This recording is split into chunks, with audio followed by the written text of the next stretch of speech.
तुम्हें पात्रता है ही नहीं तो दया की जा तो कहाँ रखी जा। इसलिए जब भी कभी पैदा करो अपने शैतान मन के लिए सदगुरु दया से प्रार्थना किया। क्या कहना चाहिए आपको कि मन पे रोक लगा दो सतगुरु, मैं चरणन प्रभु तुम्हारे। मन पे रोक लगाओ मेरे सतगुरु, मैं पैया प्रभु तुम्हारे। मन की चाल बड़ी अलबेली, नापन वाले हारे।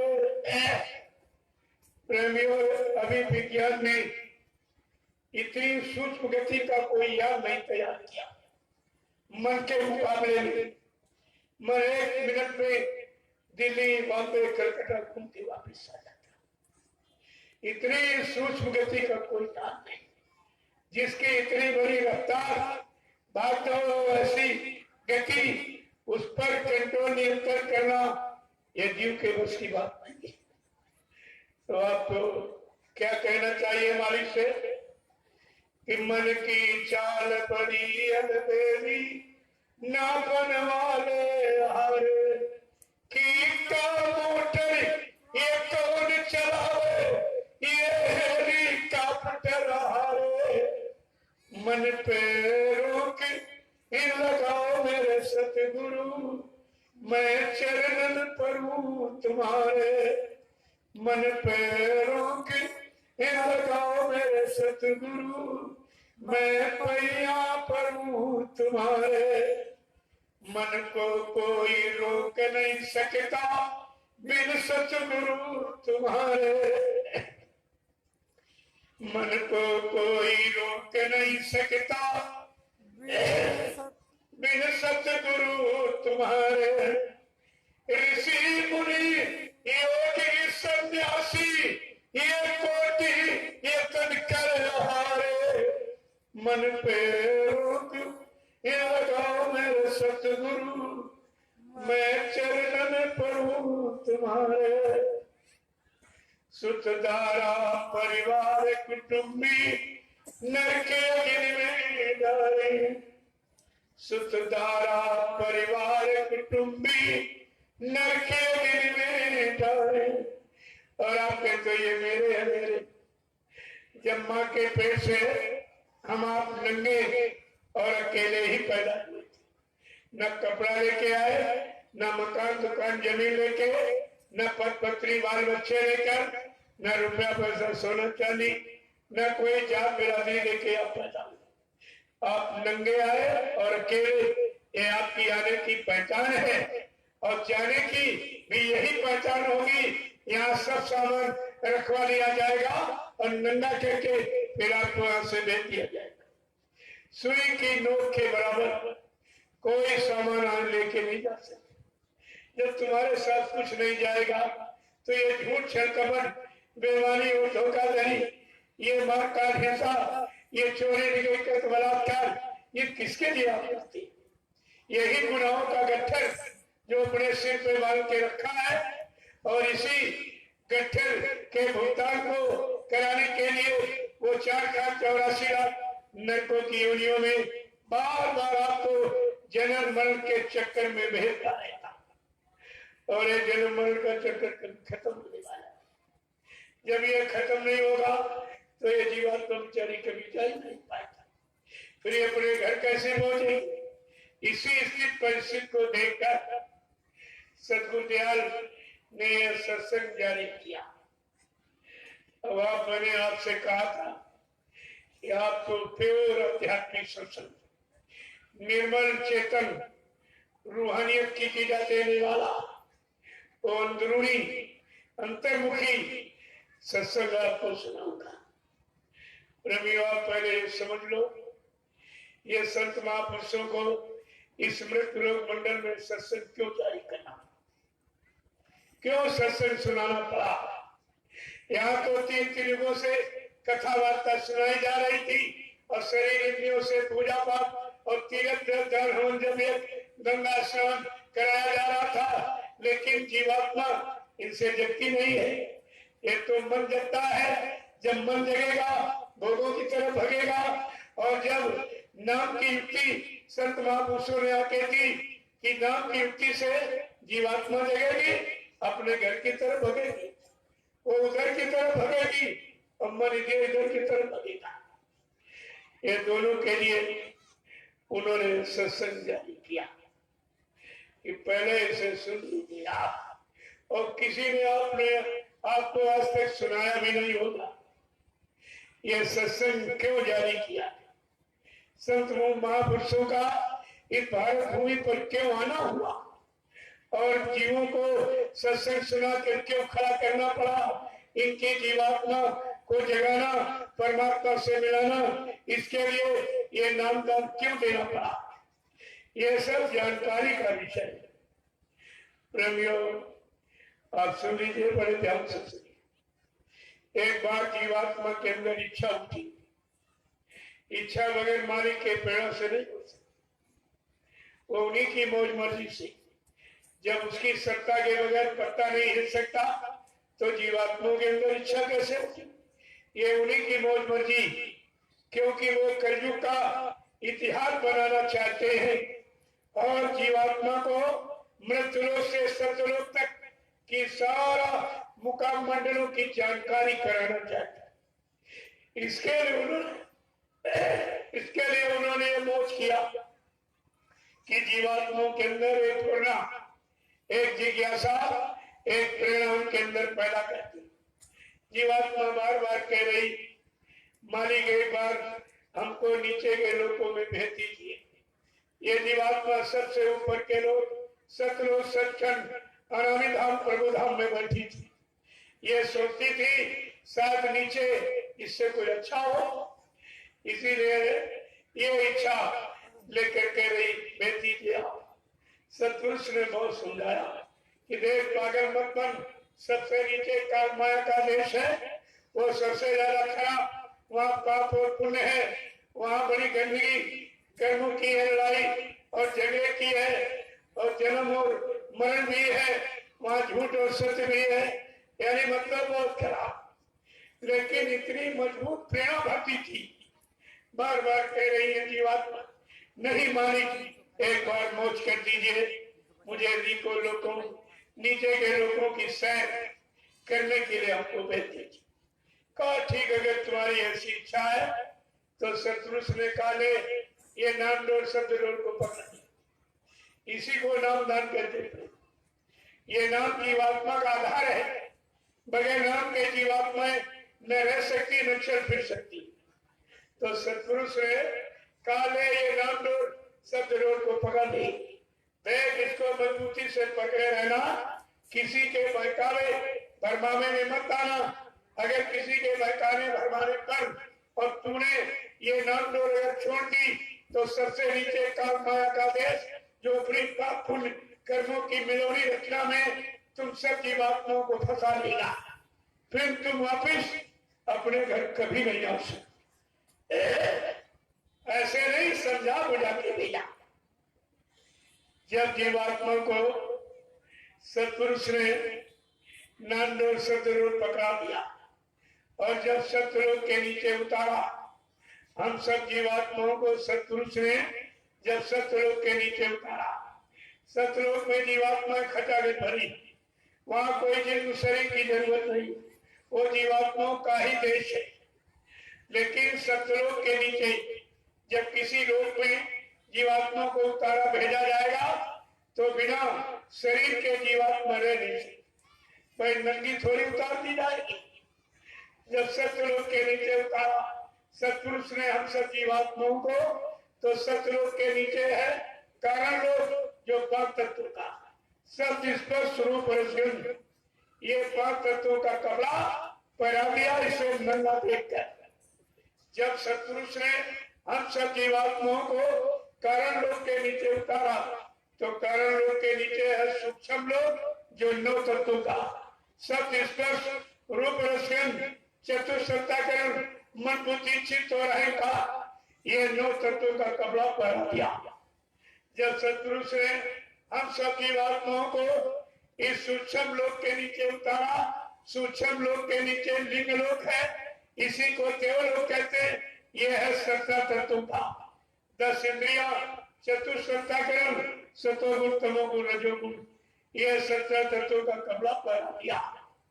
जब सतपुरुष ने हम सब जीवात्माओं को लिंग लोक के नीचे उतारा, लिंग लोक के नीचे ये मृत्यु लोक जहाँ हम आप बैठे हो, लेकिन संतों ने मृत्यु लोक को स्थूल लोक कहा। जब स्थूल लोक में हम सब जीवात्माओं को उतारा गया तो स्थूल कपड़ा पहना दिया गया, जो 5 तत्वों का है, जल पृथ्वी अग्नि वायु आकाश, ये 5 तत्वों का कपड़ा पहना दिया। अब प्रेमियों, जीवात्मा पर कितने खोल, कितने कवर, कितने कपड़े चढ़ गए? 4 सूक्ष्म कारण, सूक्ष्म, लिंग और स्थूल। जो इन चारों कपड़ों को, खोलों को उतारना जानता है और पाक साफ निर्मल करके जीवात्मा को अलग खड़ा करेगा, वो नामदान देगा, वो नामदान देगा। ऐसे नहीं एक ने हल्ला मचा दिया, तुम भर खड़े हुए नामदान हो रहा। जो जीवात्मा पर चढ़े खोल कवर, इनको उतारना जानता है और पाक साफ निर्मल करके अलग खड़ा करेगा, वो जीवात्मा को नामदान देगा। ऐसे प्रेमियों नामदान दिया गया। तुम्हें कुछ नहीं जानता। एक ने अल्लाह बचा दिया, मत करे, सब छूट गया, न इधर के रहने उधर के, इधर कुछ मिला नहीं उधर कुछ है नहीं, तो जाओगे जाएंगे कहाँ? फिर मार खा के घूम के फिर आपको इधर आना पड़ेगा, तब तक तुम्हारा समय निकल जाएगा करने वाला। प्रेमियों, जब जीवात्माएं मृत्यु लोक में आ गई, काल ने बड़ी होशियारी की कि उसको तो फंसाना है। उसने कहा, अरे भाई अपने देश से आई है, क्या सामान लेके आई? उस समय हमारे सबके पास सच्चाई, ईमानदारी, प्रेम, प्यार, मोहब्बत, सेवा, दया, सदाचार, परमात्मा की आज्ञा, माँ बहन बेटी, परख पहचान, तपस्या, त्याग, संयम, वैराग, अच्छा खान पान, सब कुछ भरा था। काल ने कहा, फेंक इस सामान को, मेरे देश में आई, मेरा वाला सामान भी। हम सब जीवात्माओं ने समझा कोई अच्छा सामान देगा, तो अच्छा वाला आपने काल के कहने पर गिरा दिया। फिर काल ने कहा, अब तुम मेरा सामान लो, मेरे देश में आई हो, मेरा सामान। प्रेमियों, काल का सामान क्या है? कहा, ये झूठ, ये छल कपट, बेईमानी, ये हिंसा मारकाट, बेचार पुचार, ये अशुद्ध खान पान काल ने दिया, हमने आपने सबने लिया है।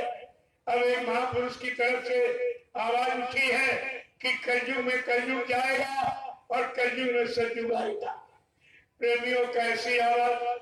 किसी युग में किसी ऋषि मुनि योगी महर्षि या अवतारी शक्तियों ने, ज्ञानी विज्ञानियों ने, क्या किसी ने ऐसी आवाज कभी लगाई है? परिवर्तन की विलक्षण आवाज। और तुम फिर भी नहीं समझ पाए हो कि मेरा मालिक समय का कितना महान, कितना बड़ा और सर्वशक्तिमान, जो परिवर्तन, तब्दीली, बदलाव की एक अनोखी आवाज इस सृष्टि में लगा रहा है। आपकी समझ में कुछ नहीं आया और उसने आपको फंसा लिया है। जब जीवात्माएं वापिस नहीं पहुंची, अब दयाल को चिंता हो गई। अरे बगैर बच्चा कहीं फंस जाए, मतलब यानी तो माँ बाप को चिंता हो जाती, पड़ोसियों को चिंता थोड़ी, माँ बाप को चिंता होती। इसलिए जीवात्माएं सब मालिक की है। मालिक को चिंता हो गई कि निश्चित काल में कोई चाल चली, अपने कर्मों के यानी जाल में सब जीवात्माओं को फंसा दिया। मैंने जो हुक्मनामा आदेश दिया था कि देख तू नामडोर सतदूत को छोड़ा मत, और काल ने बहकाकर नामडोर भी छीन ली। अब जीवात्माएं निहत्ते हो गई। इन सब को उसने अपने कर्मों के जाल में फंसा दिया। तब क्या लिखा है? लाज दया कोमल सी संता, तब संतों के हृदय में दया उठी। उन्होंने अपना सत्यलोक मंडल छोड़कर मृत्युलोक मंडल पर हम सब जीवात्माओं को जगाने के लिए और इसको घर पहुंचाने के लिए आ गए और आवाज लगा दी।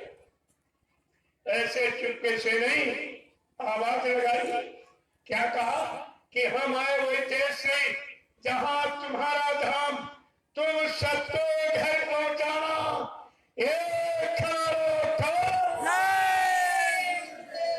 प्रेमियों, कितनी बड़ी चीज आपके साथ कहा। मैं इसलिए आया हूँ सारी जीवात्माओं को इनके सच्चे घर पहुंचाने आया हूँ, इनके सच्चे मालिक प्रिया प्रीतम से मिलाने के लिए आया हूँ। इतना परिचय देने के बाद भी तुम्हारी समझ में कुछ नहीं आया कि समृद्ध मालिक हमारी जीवात्मा के लिए आए, हमारे उद्धार कल्याण के लिए आए, हमको काल माया के देश से यानी निकालने और छुड़ाने के लिए आए। लेकिन आपकी समझ में तो कुछ नहीं आया, कुछ भी तुम्हारी समझ में नहीं आया। जब जीवात्माओं को फंसा लिया, जब सदगुरु दयाल आए तो देखा मन की डोरी माया के हाथ में, देखी चित्त की डोरी विष्णु भगवान के हाथ, बुद्धि की डोरी विष्णु भगवान के हाथ, चित्त की डोरी ब्रह्मा जी की, अहंकार की डोरी भगवान शिव के हाथ में और जीवात्माओं की डोरी निरंजन भगवान के हाथ। सब जगह पकड़े बैठे। ऐसी स्थिति में ये जीवात्मा बिचारी क्या कर सकती? कितने कठिन बंधनों में, कितनी मजबूत रस्सियों में, गहरे फूटे गड़े विधान काम करोड़ों मोहकार के खूंटों में वो रस्सी बांधी है। अब जीवात्मा के बस की बात नहीं है इन रस्सियों को खोल के छुटकारा पा सके। प्रेमियों, ऐसा कौन समर्थ है जो काल के हाथ से जीवात्माओं की डोरी को छीनना चाहता है? लिखा काल बड़ा बरियार, जिस काल ने ब्रह्मा विष्णु महादेव को नहीं छोड़ा, 33 करोड़ देवी देवता, 9 करोड़ दुर्गा, 10 करोड़ शंभु को नहीं छोड़ा और राम और कृष्ण को यानी किसी को नहीं छोड़ा और ऋषि मुनि योगी महर्षियों को भी नहीं छोड़ा, अपने अधिकार में दबा के रखा। अब ये जीवात्माओं की डोरी काल के हाथ में। कौन ऐसा शक्तिमान है जो हमारी आपकी जीवात्माओं की डोरी को काल निरंजन के हाथ से छीनकर अपने हाथ में ले, तब हमको नामदान दे? ऐसे नामदान नहीं मिलता। डोरी जीवात्माओं की काल के हाथ में, तो दयाल नामदान कैसे दे देगा? जब तक दयाल अपने हाथ में जीवात्माओं की डोरी को काल के हाथ से छीनकर अपने हाथ में नहीं लेगा, तब तक नामदान नहीं दिया जाता। और आप सोच लीजिए सदगुरु दयाल ने कितना संघर्ष किया होगा। ऐसे कोई अपनी पकड़ ढीली करता नहीं, अपनी हुकूमत कोई छोड़ता नहीं और अपना अधिकार कोई नहीं छोड़ता। अब काल से कितना झगड़ा किया होगा सदगुरु दयाल ने, तब काल के हाथ से हमारी आपकी जीवात्मा की डोरी को छीनकर अपने हाथ में लिया, तब हम सबको नामदान दिया। प्रेमियों से नामदान दिया। तुम्हें कुछ नहीं मालूम है, तभी तुम ये शंका संदेह में चले गए। आपकी सोच में कुछ आया नहीं, सत्संग बच्चों को आपने संभाल के रखा नहीं है, ये इसीलिए सब हुआ है। और आपने कितनी बारी बोल किया, इस पर आपको विचार करना चाहिए। लेकिन विचार कैसे करोगे? इसलिए महापुरुषों ने कहा बिना सत्संग बच्चों के, बिना सद्गुरु की दया के कोई भी जीव काल माया के देश से निकल ही नहीं सकता। ये किसी भी बस की बात नहीं है। तभी तो आपके लिए इशारा किया गया था। क्या कहा था कि सत्संग सार है ये जीवन का, सत्संग सार है जीवन का, ये जीव बेचारा क्या जाने, जीव बेचारा क्या जाने, जो फंसे काल के चक्कर में, जो फंसे काल के चक्कर में, सत्संग में आना क्या जाने, सत्संग में आना क्या जाने। प्रेमी जो कर्म के चक्कर में फंसा वो सत्संग में कभी नहीं आएगा। सत्संग बड़े पाक साथियों का सौदा है, ये सबके बस की बात नहीं है। इसीलिए गोस्वामी महाराज ने सारे से कहा ये शराबत अति कठिनाई, इस मार्ग में आने में बड़ी बाधा, बड़ी कठिनता है। तरह तरह के बाधाएं, तरह तरह की अटकलें इसमें लगती है। ऐसे संतों की शरण नहीं मिलती है।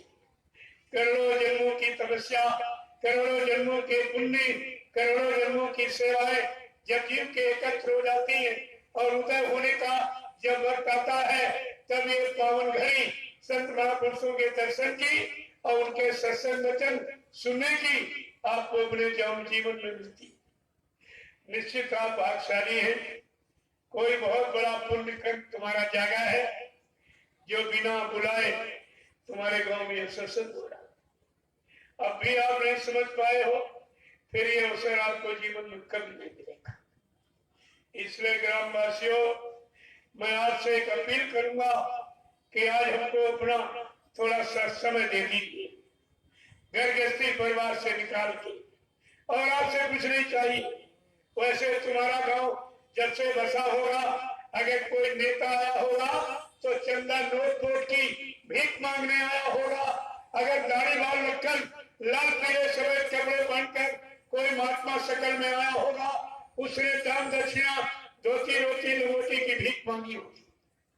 लेकिन मैं ऐसी कोई इच्छा, अभिलाषा, ख्वाहिश, तमन्ना, मुराद लेके नहीं आया।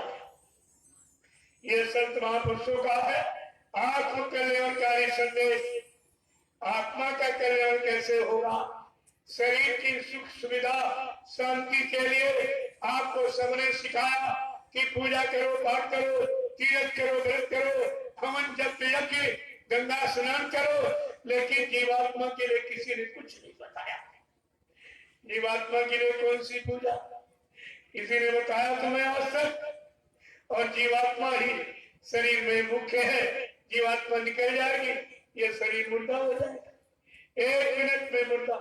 फिर ये किसी के काम नहीं आएगा, कोई तुमसे प्यार नहीं करेगा, कोई अपना रिश्ता नहीं जोड़ेगा। सब कहेंगे ये मुर्दा मिट्टी हो गया, इसको घर से बाहर ले जाओ, और नंगा करके लकड़ियों पर जला के राख कर देंगे। ये शरीर की कीमत खत्म। शरीर की इज्जत, शरीर की कीमत, तुम्हारी इज्जत, तुम्हारी कीमत केवल परमात्मा की चेतन मूर्ति जीवात्मा के कारण है। जब तक वो जीवात्मा शरीर में रहेगी, सब तुम्हारी कदर करेंगे, सब इज्जत करेंगे, सब प्रेम करेंगे, सब अपना कहेंगे। जिस देर जीवात्मा निकल गए, कोई अपना नहीं, कहेंगे मुर्दा है, ये मिट्टी है, इसको घर से बाहर ले लो, कहीं भूत प्रेत न बन जा मेरे घर में। सब तुमसे नफरत करेंगे और तुमने उस जीवात्मा के लिए कुछ नहीं सोचा। आज तक तुम्हारी समझ में कुछ आया नहीं और किसी ने आपको बताया भी नहीं कि जीवात्मा क्या है, जिसका सारा खेल है। जीवात्मा अगर इस शरीर से निकाल दो तो ये सारी सच्ची मुर्दा हो जाएगी, सब बच्चे कीड़े मकोड़े सब। अरे चेतन जीवात्मा जो ऊर्जा शक्ति ताकत परमात्मा की है, इसी कारण आप चलते फिरते, उठते बैठते, बोलते चालते नजर आ रहे हो। और उसी जीवात्मा के बारे में आपको जानकारी दी जा रही, तो तुम्हारी समझे कुछ नहीं आ।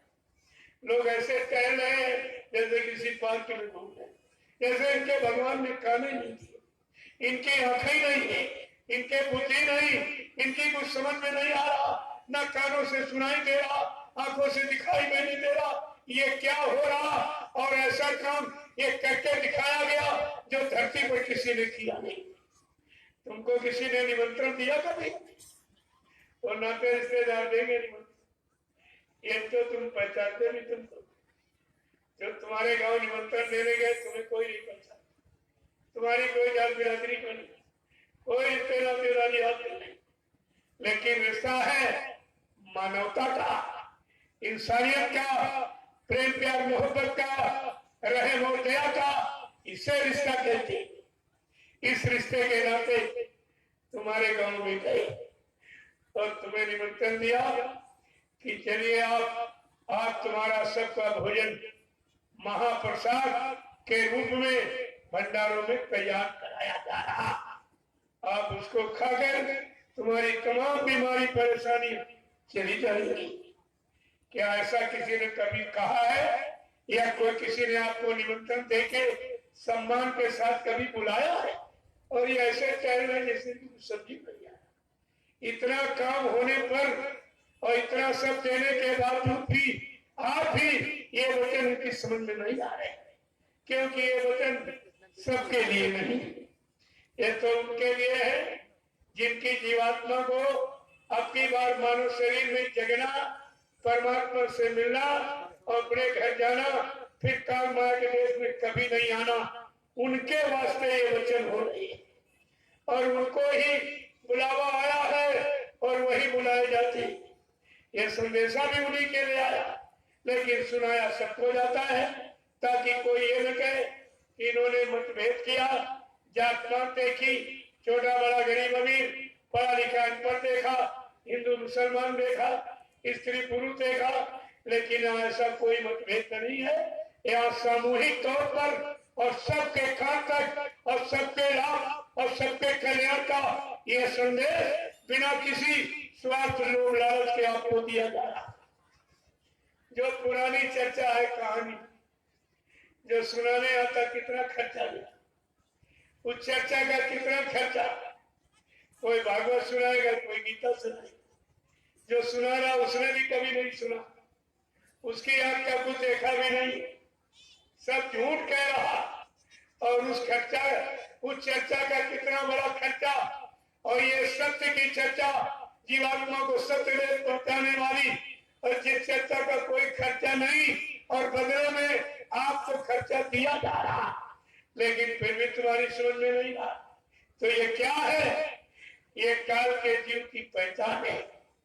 काल के जीवों को आप कितना पिलाइए वो तुरंत पलटी करती। भगवान राम को चिंता हो गई कि दोषी तो केवल रावण था, मेरी पत्नी का उसने अपहरण किया था, मैंने सारा कुंबा परिवार उसका मार डाला और गेहूं ने लंका वासियों को भी मार डाला। इस पर उनको बड़ी गिरानी हुई। उन्होंने कहा चलो इनको अमृत पिला के फिर से जिंदा कर दूं, फिर से इनको जिंदा कर दूं। तो रामादल में जितने पड़े थे राक्षस, उन्होंने कहा चलो अमृत बादलों से कहा भाई अमृत की बरसात कर दो, इनका कोई दोष नहीं है, ये फिर से जीवित हो जाए। लेकिन प्रेमियों, इतिहास क्या कह रहा? सुधा वृष्टि भाई तो दलमाही जियो भाल कपि निश्चय नहीं। कहा कि वो निश्चय माने राक्षस दुश्मनों ने सुना कि राम अमृत की वर्षा कर रहा। अरे कहा वो दुश्मन कभी अमृत पिलाएगा, ऐसा नहीं विष पिला रहा हो। तो उन्होंने अपना क्या किया, पीठ ऊपर कर दी, मुंह नीचे। उस अमृत का पानी नहीं किया तो अमृत की बरसात हुई तो कोल भिन्न बंदर ही बेचारे जी गए, फिर जो के तो सब हो गए और वो जो के तो रह गए। इस तरह जो काल का जीव है वो दयाल के बच्चों का अमृत रस कभी पान नहीं करेगा, कभी नहीं पिएगा। अगर पी ले तो उसकी मुक्ति नहीं हो जाएगी। प्रेमियों, सब इतिहास सब साक्षी है, इतिहास सब प्रमाण दे रहा, लेकिन आपकी समझ में आ नहीं। इसलिए मैं आपके सामने अंत में एक बात कहना चाहूंगा कि बाबा जी को किसने पहचाना है। जिस समर्थ सदगुरु दयाल ने 10 जुलाई 1952 से 2012 यानी 60 साल आपको सुनाया, समझाया, चिताया, जगाया और होश में लाके खा किया, परमार्थी सेवा में लगाया, जिससे पाप कर्मों में माफी हो जाए और तुम्हारी जीवात्मा को घर पहुंचाने के लिए नामदान किया, और आप उसको किसी ने नहीं पहचाना। बड़े अफसोस की बात कि बाबा जी रातों दिन हिंदुस्तान का कोई ग्राम जिला तहसील ब्लॉक सेट करता, गरीबों को छोड़ा नहीं, दरवाजे दरवाजे आवाज लगाई, अपने प्रेमियों को भेजा, मेरी आवाज को सारे हिंदुस्तान में फैला दीजिए। कोई ये न कह सके कि हमको उनके वचन, हमको उनकी आवाज जो सबको लाभ देने वाली, सबका कल्याण करने वाली थी, हमको सुनाई गई। लेकिन अफसोस के साथ हमें आज आपके सामने कहना पड़ा कि ऐसे समृद्ध मालिक को किसी ने पहचान नहीं पाया, कोई नहीं पहचान पाया, क्योंकि संत महापुरुषों की पहचान इन आंखों से नहीं होती। ये शरीर में तो आंखें लगी, ये संसार को देखने की, और फिर उसी संसार में धोखा खा रहे, देखकर भी धोखा आप खा रहे हो। और संत महापुरुषों की पहचान जो जीवात्मा में एक आंख और एक कान है, जिसको दिव्य आंख, ज्ञान चक्षु, शिव नेत्र और थर्ड आई कर परमात्मा ने सबको दिया। जब जीवात्मा सबके मनुष्य मंदिर में बैठा ली तो आंख कान भी सबको दिया, लेकिन वो आंख कान आपका बंद हो गया, तभी आपको सुनाई को नहीं दे रहा। जब जीवात्मा की आंख खुल जाएगी तो दिव्य लोगों का, दिव्य पुरुषों का दर्शन होगा, और वो वेदवाणी, ईश्वर वाणी, अनंत वाणी जो ऊपर से आवाज आ रही, मुसलमान फकीरों ने कलमा आयत कहा है इसी मनुष्य मंदिर में, जिस वाणी मस्जिद में 24 घंटे आवाज हो रही, आरती हो रही, घंटा से घड़ियाल बज रही, लेकिन आपका कान बंद, तो सुनाई कैसे? आंख बंद हो गई, सुन दिखाई कैसे देगा? नाक बंद हो गई, खुशबू कैसे मालूम थे उधर कितना सुगंधी है? इसलिए प्रेमियों, गोस्वामी महाराज ने जब रामचरितमानस का उत्तर कांड लिखा, उसमें सब कुछ लिखे रखा है कि जीवात्मा का आंख कान जो नाक मुद्दतों से बंद है, वो इस मृत्युलोक मंडल पर कौन खोलेगा? क्या लिखा है कि सतगुरु पर दे वचन विश्वासा और संयम ये ना विषय किया था। बड़ा साफ शब्दों में कह रहे, तुम्हारी जीवात्मा का दिव्य आंख का नाक बंद है, उसे समर्थ सदगुरु दयाल जब मृत्युलोक मंडल पर आएगा वो खोलेगा। उनके पास नाम की जड़ी है, जड़ी बूटी अंजन, तुम्हारे आंख पे लगा देगा, आंख खुल जाएगी, कान में डाल दे, कान में खुल जाएगा। लेकिन क्या लिखा? सदगुरु वैद्य वचन विश्वासा, उस सदगुरु दयाल के वचनों पर विश्वास करो और विषय वासनाओं की इच्छा न रखो, ये परहेज करो, तो सदगुरु दयाल तुम्हारी जीवात्मा का आपका न खोल देगा। वो इसीलिए आए ही है। प्रेमियों, और क्या लिखा है गोस्वामी महाराज ने?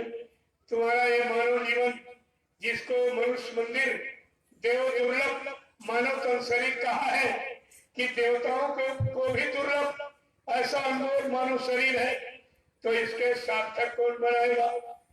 इसका कल्याण कैसे होगा? सतपथ रास्ते पर लाके कौन खड़ा करेगा? तो गोस्वामी महाराज ने क्या लिखा है कि कर्णधार सत्य गुरु दृढ़ नावा और दुर्लभ का ये सुलभ कर पावा। जिन कर्णधार, जिन्होंने अपना मार्गदर्शक, पथ प्रदर्शक, डायरेक्टर सदगुरु को बनाया, उनका ये मानव जीवन भी सार्थक हो जाएगा और मानव जीवन में रहने वाली चेतन जीवात्मा भी जगेगी और परमात्मा से मिलेगी और अपने घर पहुंच जाएगी। ये काम सब सदगुरु दयाल के द्वारा होगा। तुमने गोस्वामी महाराज को भी झूठे थे, उनके भी वचन आपकी समझ में नहीं आए। अरे रामचरितमानस विश्व प्रसिद्ध ग्रंथ है, जिसको विश्व ने मान्यता दी। ऐसा सामाजिक, पारिवारिक, समाज नीति, धर्म नीति, राजनीति, सत्य नीति, प्रेम नीति का ऐसा इतना अच्छा सुंदर ग्रंथ, उसमें सब पहले से भी दिया गया। अगर आप इसको पढ़ लेते तो बाबा जी की भूमिका पर आपको कोई शंका नहीं होती। इसी काम को करने के लिए प्रेमियों किसी ने पहचाना ही नहीं। अब मैं आपको कुछ जानकारी देना चाहता हूँ कि बाबा जय गुरुदेव जी महाराज को पहचाना किसने? जिसकी जीवात्मा का तीसरी आंख खुल जाएगी। संत महात्मा आत्मा का विषय है, शरीर इंद्रियों का विषय नहीं है। आत्मा की आंख खुलेगी, उससे पहचाना जाता है। तो सर्वप्रथम किसने पहचाना है? हुजूर पैगंबर मोहम्मद साहब, जो आज के लगभग 1400 वर्ष पहले आए थे। उन्होंने अपनी पुस्तक में लिखे बताया, लिखा है 14वीं हिजरी के अंत में खुदा का पैगाम लेकर एक फकीर जमीन पर उतरेगा, जिसका लिहाज वेशभूषा सफेद होगी। ये सफेद पोतधारी हिंदू कौम का जन्मा फकीर खुदा का खुदाई पैगाम संपूर्ण इंसानी जात को बताएगा। जीवात्मा जगाने का, रूह को जगाने का, सबको ये संदेश समान रूप से सुनाएगा। जब वो फकीर अपना हजूम काफिला लेकर कहरे दरिया को पार करता हुआ पूरब से पश्चिम तरफ चलेगा, इंसानों में भारी कोहराम मच जाएगा। प्रेमियों, उर्दू में कहरे दरिया, हिंदी में सरजू नदी कहते। जो अयोध्या के काफिले में पुराने नामदानी सत्संगी रहे होंगे, थोड़ा थोड़ा इशारा समझ सकेंगे कि कहरे दरिया को पार करता हुआ जब वो फकीर अपना हजूम काफिला लेकर पूरब से पश्चिम तरफ बढ़ेगा, इंसानों में भारी कोहराम मच जाएगा। उस समय हिंदुस्तान की सड़कें काली पड़ जाएगी। प्रेमीवाद के 1400 वर्ष पहले कोई तार कोई डामर जानता था, लेकिन हुजूर पैगंबर मोहम्मद साहब की आत्मा की तीसरी आंख खुली है, जिससे भूत भविष्य वर्तमान को एक ही जगह से बैठ के देखा जाता। और ये भविष्य का वर्णन बिल्कुल बात साफ कर रहे, कह रहे जो भी गुनहगार अपने गुनाहों की माफी उस फकीर के चरणों में जाके मांगेंगे, जीते जी इन्हीं नजरों के द्वारा खुदा का दीदार पाएंगे। और मोहम्मद साहब क्या कह रहे हैं? अगर उस फकीर संत महात्मा के वचनों को न माना गया, न विश्वास किया गया, तो कयामत आ जाएगी। उर्दू में कयामत, हिंदी में कहते प्रलय का प्रलय जैसा रूप बन जाएगा। अगर उस समर्थ संत महापुरुषों के वचनों को न माना गया, न विश्वास किया, तो प्रलय जैसा रूप बन जाएगा। प्रेमियों, ये है पहचानने वाले। दूसरे पहचानने वाले कौन है? संत कबीरदास। कबीरदास से कोई नहीं। कबीरदास ने अपने सारे शिष्यों को बुला के बैठाया और कहा, देखो मेरे अंदर एक इच्छा हो रही है, मेरा खोल जिस्म शरीर पुराना हो गया, मैं इसको बदलना चाहता हूँ। उनके सबसे प्रिय शिष्य धर्मदास जी, जो छत्तीसगढ़ के महाराजा थे, उन्होंने कहा, साहब हमको तो इसी शरीर की पहचान है, तुम दूसरा शरीर धारण कर लो तो हम कैसे पहचानेंगे? इस शरीर में आप ही आ गए हो। कबीर साहब ने कहा, अरे भाई मेरी पहचान लिख लो। कबीर साहब बोलते गए, धर्मदास जी लिखते गए। कहा, लिखो, हंसा घबराइयो मत, हम फिर आवेंगे, काशी धाम मुक्ति का नाका तो हम यज्ञ करावेंगे। कहा जब अब की बार आऊंगा, कबीर साहब कह रहे, जब अब की बार आऊंगा उस शरीर से मैं काशी में साकेत महायज्ञ कराऊंगा। बस तुम समझ लेना, उस शरीर में मैं ही आ गया हूँ। बाबा जय गुरुदेव जी महाराज ने 25 फरवरी सन 1979 को काशी के दशाश्वमेध में कहा रेती में साकेत महायज्ञ करके कबीर की पहली वाणी को सिद्ध कर दिया। धर्मदास जी बार बार कह रहे, साहब ये कब कैसे और क्या करोगे? कहा, लिखो, 4 बनक 36 जात हम घर घर अलग जगावेंगे। जब मैं अब की बार आऊंगा, मेरा संदेश चारों धर्मों में, हिंदू मुसलमान सिख ईसाई ब्राह्मण क्षत्रिय वैश्य सज्जन, पढ़े लिखे अनपढ़ गरीब अमीर स्त्री पुरुष सबके कान तक मेरा संदेश पहुंचेगा। और कबीर साहब कह रहे, जो मैं अब की बार इस शरीर में आया हूँ, इस शरीर में मैंने केवल 2 ही जातियों को उपदेश दिया। अब की जगह यूं कोरी चमारा और फिर जय हो राजन दरबारा।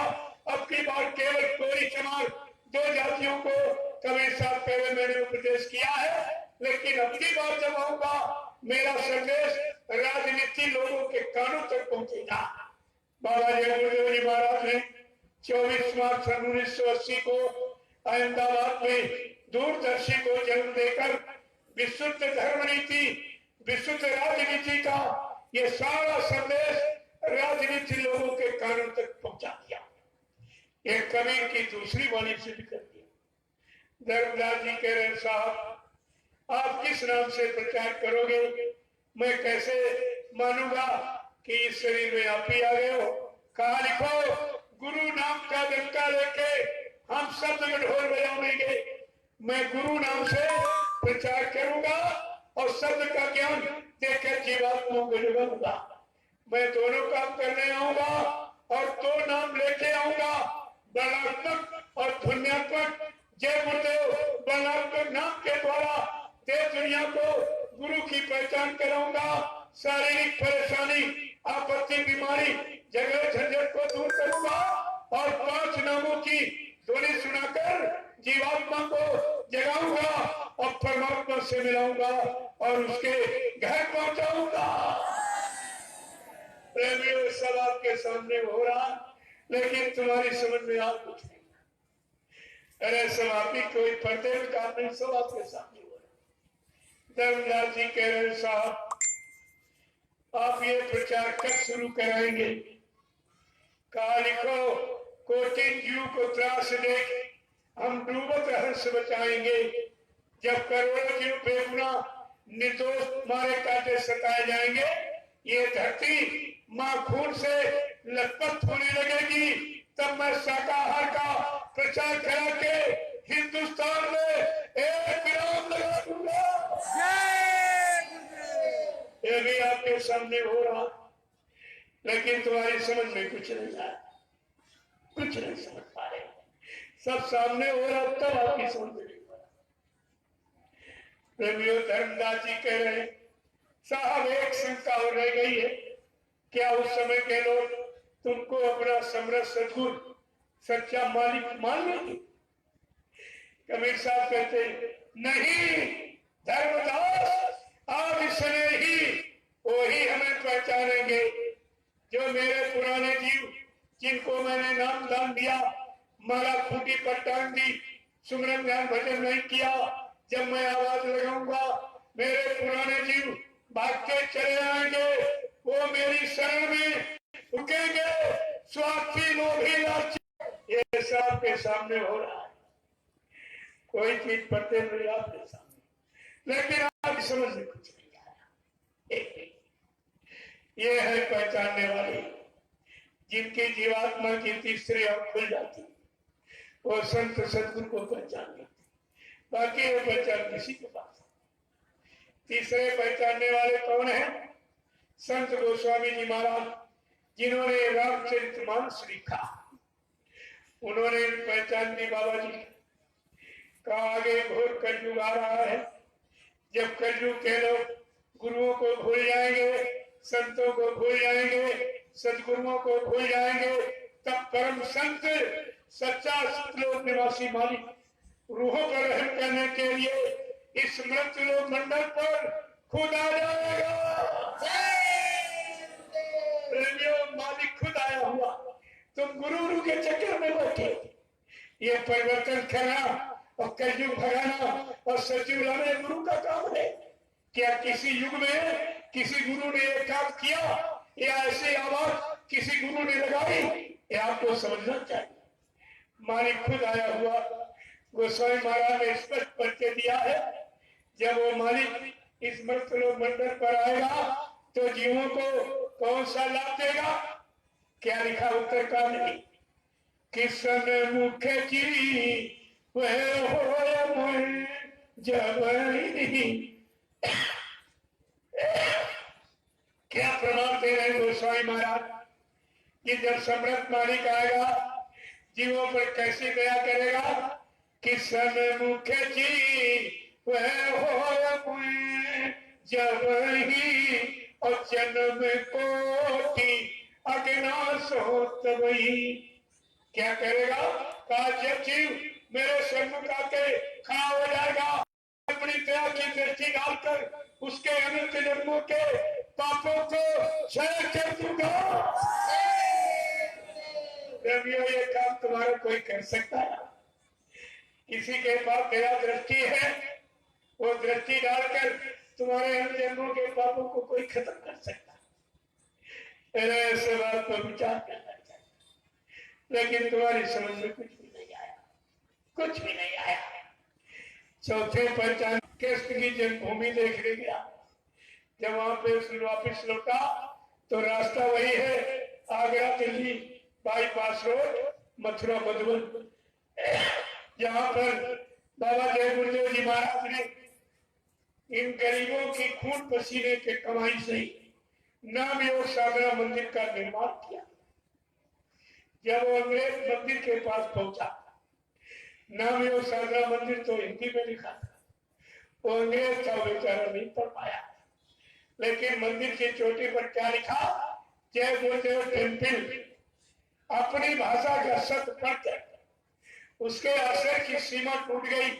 वो अंग्रेज अंदर में सोच रहा, यह हिंदुस्तान के सारे विश्व में राम नाम के मंदिर, कृष्ण नाम के, हनुमान शंकर देवी देवताओं के नाम के मंदिर मैंने सुने, लेकिन जय गुरुदेव नाम का मंदिर ये मैं पहली बार सुन रहा हूं।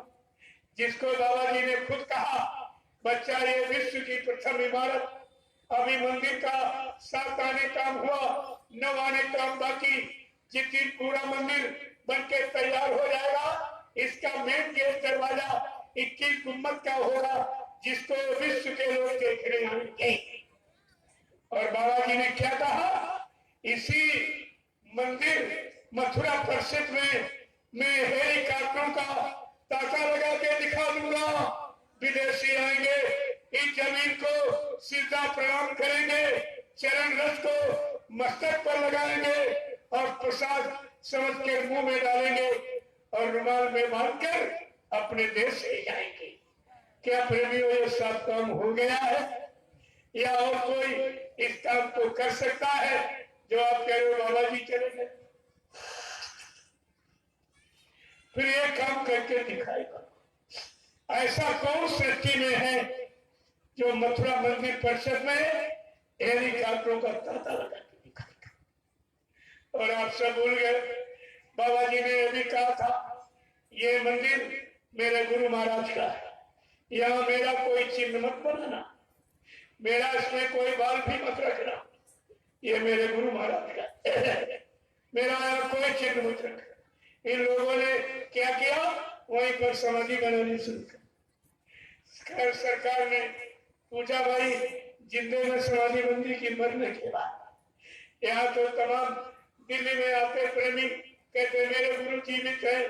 अरे तुम भाई जीवित क्यों, कैसे समाधि बनाए? तुरंत सरकार ने उखाड़ फुखाड़ के फेंक दिया। वो तो इनका खेल खत्म हो गया नाटक। लेकिन देखिए तो पहले कहते गुरु हमको आदेश दे गए।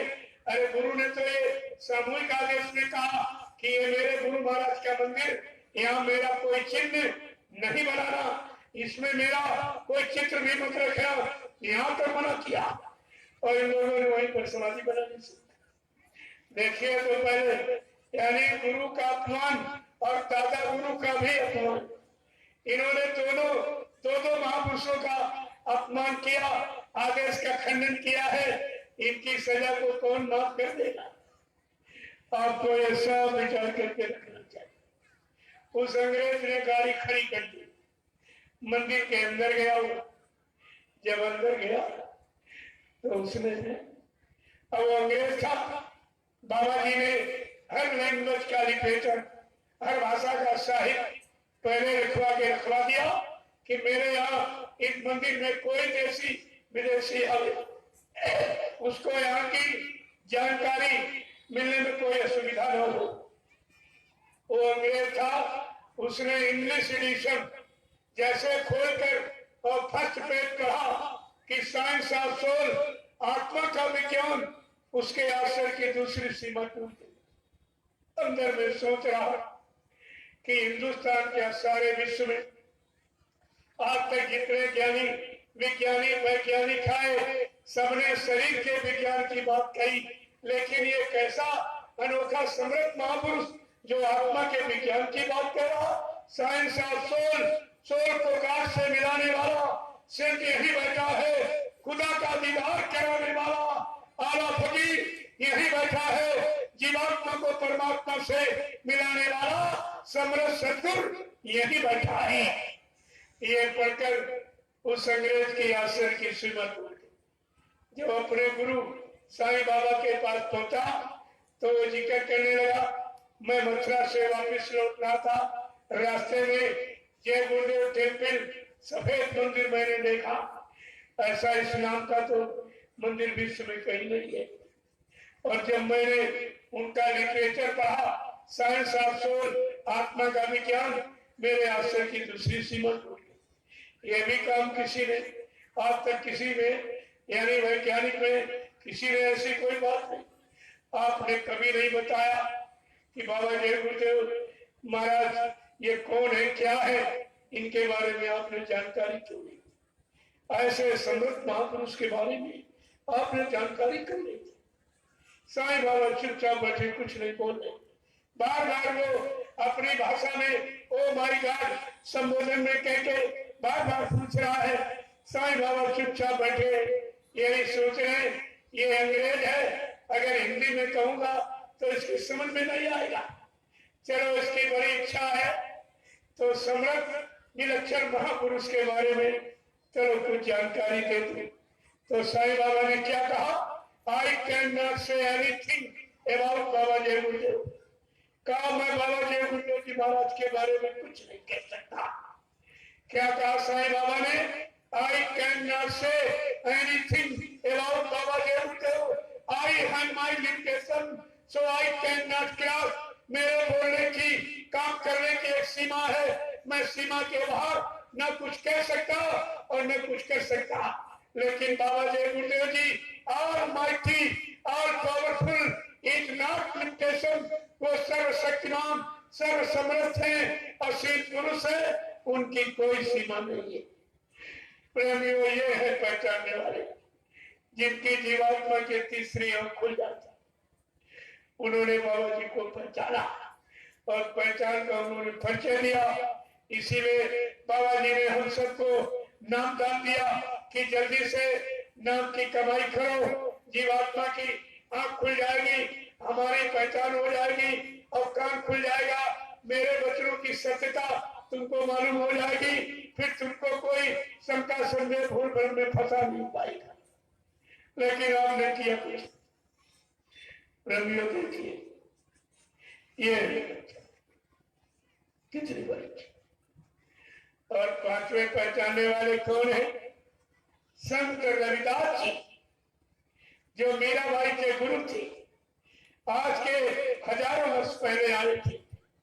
उन्होंने अपनी ज्ञान पोथी में एक भविष्यवाणी किया, समृद्ध महापुरुष के बारे में। अगर तुम इसे पढ़ लो तुम्हारी सबकी शंका चली जाएगी। रविदास जी ने क्या कहा है, इस भारत भूमि पर आगे भविष्य में ऐसा विलक्षण अद्वितीय अनोखा महापुरुष आ रहा है। क्या कहा उन्होंने कि भारत में अवतारी होगा जो अति विस्मयकारी होगा, ज्ञानी और विज्ञानी होगा, वो अद्भुत सेनानी होगा। और रविदास जी एक अनोखी बात और कह रहे हैं कि वो अनोखा विलक्षण महापुरुष अनोखी लीला करेगा। क्या करेगा, जी के जी कई बार मरेगा। रविदास जी क्या कह रहे हैं, वो अनोखा विलक्षण महापुरुष अनोखी लीला करेगा, जीते जी कई बार मरेगा और छंदम भेष में वो विचरेगा और देश बचाने के लिए होगा एक आवाहन, युग परिवर्तन के लिए चले प्रबल तूफान। तीनों ओर से होगा हमला, देश के अंदर जो ही घपला, सभी तरफ कोहराम मचेगा, कैसे हिंदुस्तान बचेगा।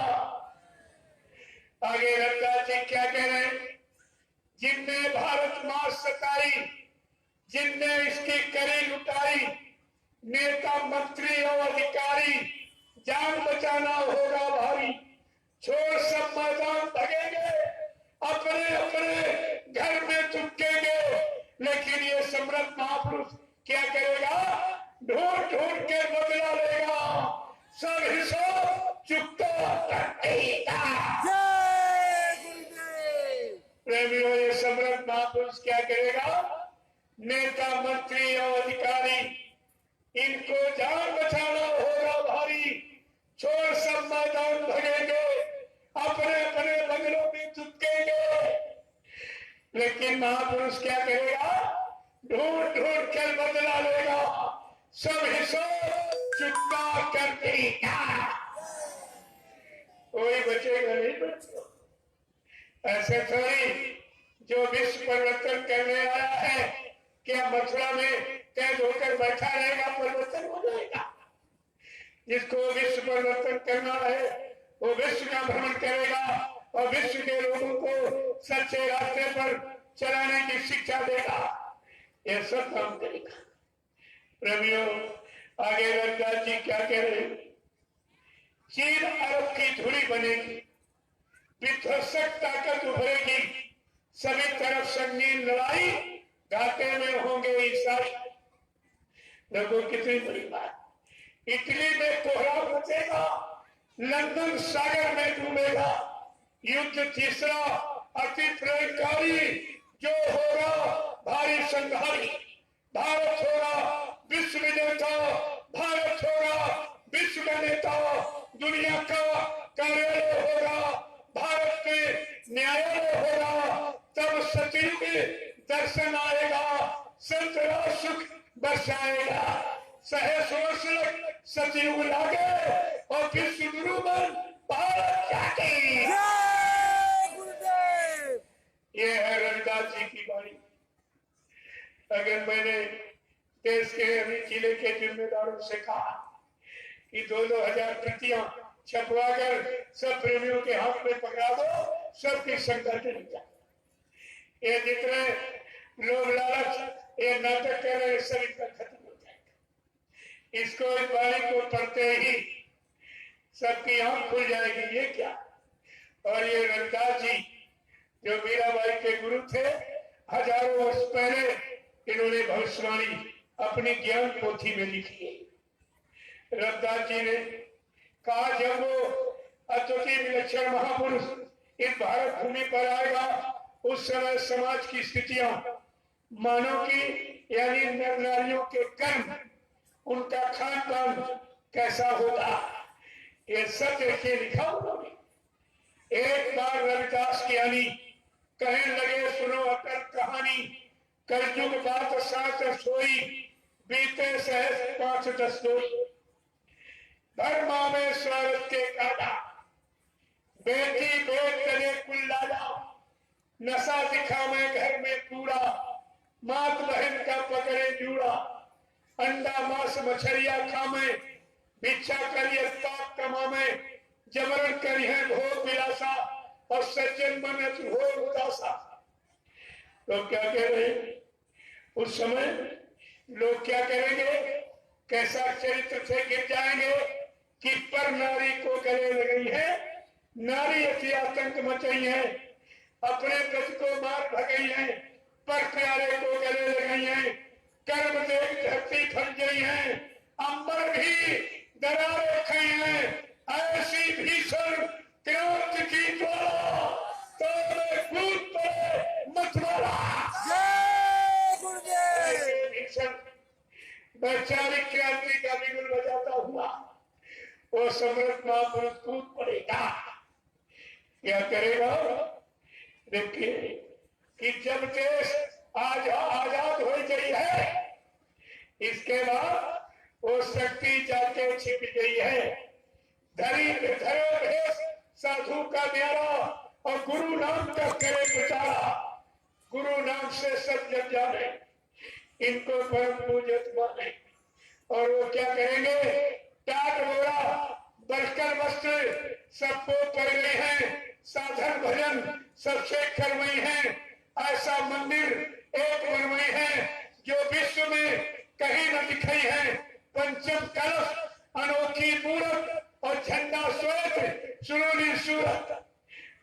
नाम से सब जग जाने, इनको परम पूज्य माने, देश धर्म का कर विस्तारा।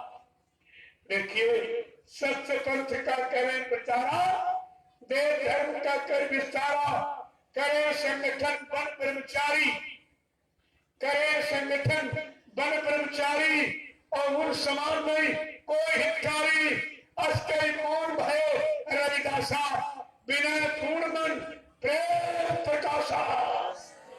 जय गुरुदेव। जय गुरुदेव। प्रेमियों, ये है पहचानने वाले जिनकी जीवात्मा की तीसरी आंख खुली। बाबा जी को उन्होंने पहचाना, बाकी किसी ने पहचाना। जैसे भगवान कृष्ण के साथ पांचों पांडव 24 घंटे रहते थे, लेकिन कृष्ण को कभी भगवान नहीं माना, अवतारी शक्ति नहीं माना, विनाशकारी शक्ति ताकत वाला कभी नहीं माना। क्या माना? इंसानी शकल का ये मेरा नौकर, मेरा रथ हकता, का मेरा नौकर है, का ये मेरा मित्र है, सुभद्रा के रिश्ते से का ये मेरा साला है। इसी शारीरिक रिश्तों में फंसे रह गए पांचों पांडव। 24 घंटे साथ रहने पर भी नरक में चले गए।